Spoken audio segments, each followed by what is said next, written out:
네, 2020년 3월 10일 화요일 비타민TV 뉴스 브리핑 시간입니다. 아시아 증시 블랙 먼데이, 금융시장 혼돈.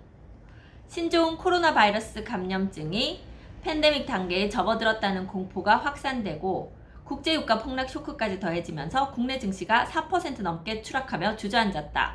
외국인 투자가들은 단 하루 만에 사상 최대인 1조 3천억 원 넘게 주식을 내던졌다. 미국을 비롯한 글로벌 경제에 코로나19의 영향이 아직 본격적으로 반영되지 않았고 유가 추가 하락 위험도 있어 당분간 바닥을 예측하기 어렵다는 우려가 나온다. 9일 코스피는 전 거래일보다 4.19% 떨어진 1954.77의 거래를 마쳤다. 코스피가 4% 넘게 떨어진 것은 2018년 10월 11일 이후 1년 5개월 만에 처음이다. 이날 증시에 유독 충격이 컸던 이유는 코로나19 확산세의 국제 원유 시장을 둘러싼 불확실성이 겹쳤기 때문이다. 사우디아라비아는 최근 석유 수출국 기구 오펙과 러시아 등 비오펙 산유국으로 구성된 오펙 플러스에서 감산 합의에 실패하자 러시아를 겨냥해 대규모 증산을 예고했다.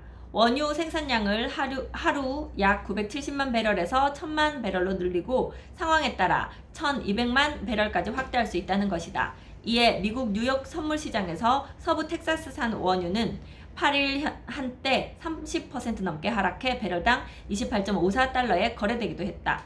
향후 유가가 배럴당 20달러 선까지 떨어질 수 있다는 전망도 나오고 있다.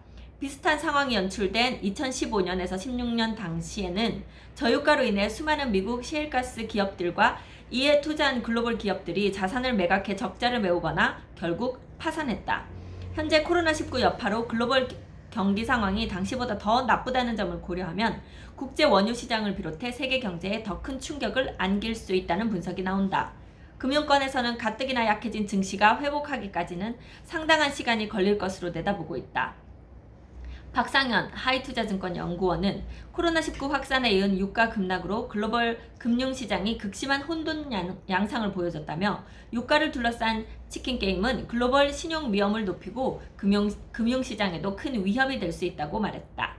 신동준 KB증권 리서치 센터장도 올해 상반기 세계 경제 둔화는 불가피하다. 코로나19 확산이 멈추고 각국이 내놓는 정책들이 효과를 내놓기 시작해야 회복할 수 있을 것이라고 전망했다.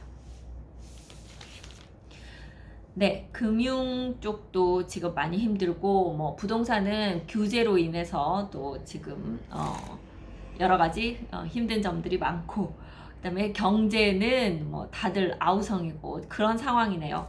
모두 다 힘든 시기를 잘 우리가 극복해 나가기를 기대해 봅니다.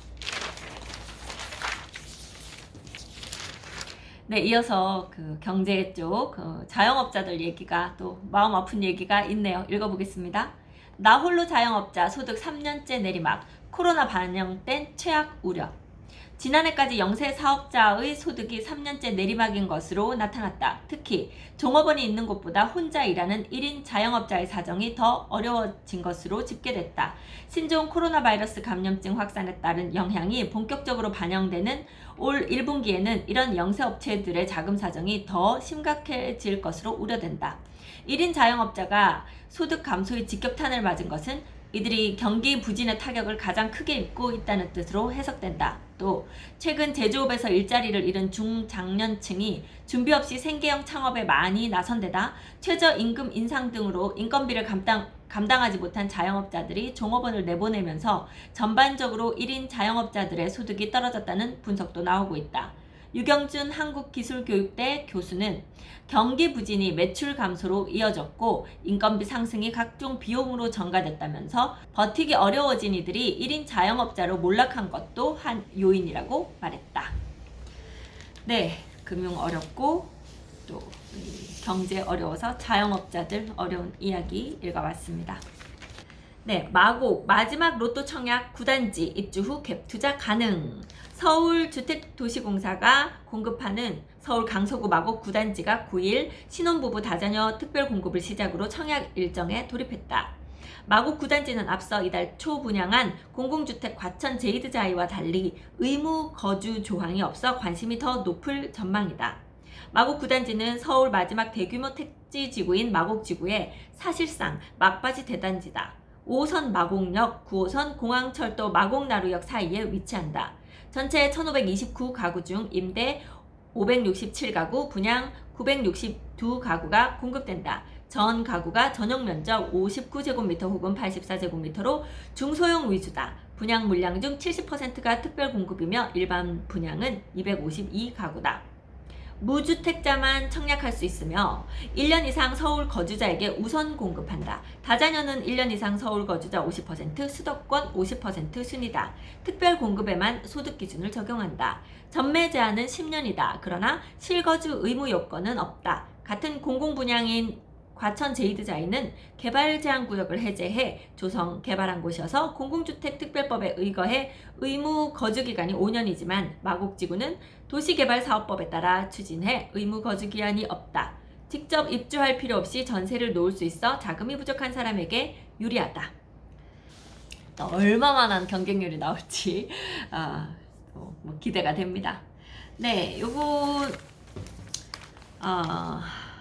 조금 논란의 여지가 이제 나오겠다 싶은 지금 뉴스가 하나 나왔는데요. 아파트 경비원에게 분리배출하고 청소 못 시킨다 하는 기사가 났어요. 6월부터는 아파트 경비원에게 재활용 쓰레기 분리배출 관리 등 본업인 경비와 무관한 일은 시킬 수가 없다. 경찰이 아파트 경비원도 경비업법을 적용받는다는 판례를 따랐는데 현실과 맞지 않는 대목도 있어 법 개정이 필요하다는 의견이 나왔다. 아파트 경비원이 경비 업무만 담당한다면 기존 경비원을 해고하고 전자경비 시스템으로 대체할 수 있다. 아파트 입주민은 별도의 청소 용역을 고용해야 해 관리비 부담이 늘어날 수 있다. 다만 관리업체가 아닌 주민자치위원회가 직접 경비원을 고용하면 6월 이후라도 경비업법을 적용받지 않는다. 하지만 이런 아파트는 많지 않다고 한다. 이에 경찰청은 국토교통부와 협의해 관련법 개정을 협의하고 있다. 네, 한창 그 CCTV를 놓고 경비원을 줄이자는 얘기가 나왔을 때 우리 경비원님들의 일자리를 보장해야 한다 막 그러면서 그래도 해고하지 않고 그냥 우리 경비 일 하시는 분들이 일하실 수 있게 좀 분위기가 다시 이렇게 진행돼 왔는데 이렇게 나와버리면 그냥 경비하시는 분이 경비실에 앉아만 계시고 택배 받아주시고 뭐 이제 들고 나고 하는 사람들만 이제 보는 정도 상황이 되면 우리가 관리비에서 그 돈을 다 감당하기가 힘들어지니까 아마 다시 CCTV를 달고 그러면 청소 나머지 어차피 아파트 청소는 하니까요. 그 청소하시는 분들에게 조금 더 드리고 그거까지 분리배출이라던가 요거까지 맡기는 쪽으로 가게 될 가능성이 높은데 그러면 오히려 이 경비 아저씨들 일자리를 잃게 될 그럴 가능성이 커서요. 요거 좀 논란의 여지가 있는 것 같습니다. 네, 다음 대전시 뉴스 하나 보겠습니다. 대전시 트램 사업 추진 좀 더 빠르게. 네, 대전에는요 도시철도 그 1호선 지하철 1호선 라인이 있고 2호선 1호선이 쭉 이렇게 가면 그 1호선을 잇는 2호선을 트램으로 지금 구성하기로 하고 있죠. 대전시가 도시철도 2호선 트램 사업의 추진 속도를 끌어올리기 위해 실시 설계 용역을 조기 발주한다. 아직 기본계획 변경안이 승인이 이루어지지 않았지만 트램 착공을 위한 행정 절차를 사전에 완료해 둠으로써 사업 진행 간 시간적 여유를 확보하겠다는 방침이다. 9일 대전시에 따르면 시는 이달 중 기획재정부와 트램 총 사업비 조율을 마친 뒤 곧바로 기본 및 실시 실계 용역을 발주할 계획이다.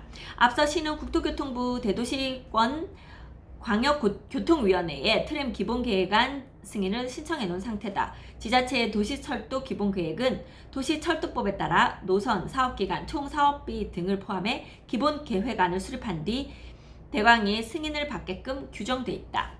시 관계자는 실시 설계 조기 발주 계획이 이행될 경우 오차 범위를 최소화한 설계 결과를 통해 사업 진행 간 누수 발생을 줄이고 속도감 있는 트램 사업을 추진해 나갈 것이라고 말했다. 네, 현재 대전은 이런 이야기가 있네요.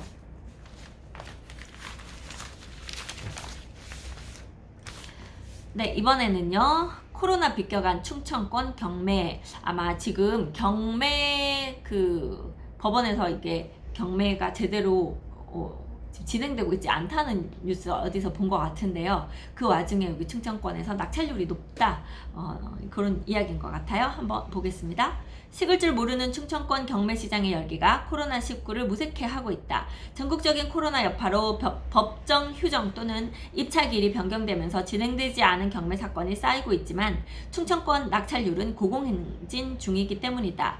9일 지지옥전에서 발표한 2020년 2월 경매 동향 보고서에 따르면 충청권 주거시설, 업무, 상업시설, 토지 분야 낙찰률은 상승세를 기록하고 있다. 대전 지역의 경우 지난달 말 기준 72건의 주거시설 경매 물건 중 42건이 낙찰돼 58.3%라는 낙찰률을 기록하면서 전국 1위의 랭크, 낙찰가율 96%와 평균 응찰자 수 8.1명 또한 전국 최상위권 성적을 유지했다.